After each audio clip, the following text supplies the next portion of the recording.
জন্য যে সুযোগ আমরা পেয়েছি, এই সময় আমাদের সবাইকে অত্যন্ত ঠান্ডা মাথায় ধীরচিত্তে ইসবাত কঠিন সিদ্ধান্ত নিতে হবে। বৈষম্য মুক্ত বাংলাদেশ গঠনের জন্য আসলে কোরআনের সমাজ ব্যবস্থার কোন বিকল্প নাই। আমাদের সম্মানিত খতিবগণ প্রতি জুমায় মেম্বরে দাঁড়িয়ে একটি লাইন বলে থাকেন, ইন্নাল্লাহা ইয়া'মুরু বিল আদলি ওয়াল ইহসান।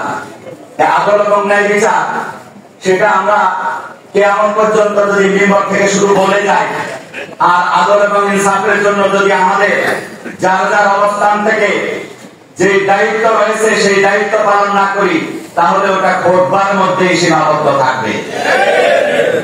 সম্মানিত বন্ধুগণ, আজকে আপনাদের উদ্দেশ্যে তাই এই এক পয়েন্টে আমার কথা শেষ করতে চাই। বৈষম্য দূর করা সিম্পটম শুরু হয়েছে না? আমরা আপনারা সকলেই চেয়েছিলাম পেশিবাদী সরকার, শেখ হাসিনা কুলাঙ্গার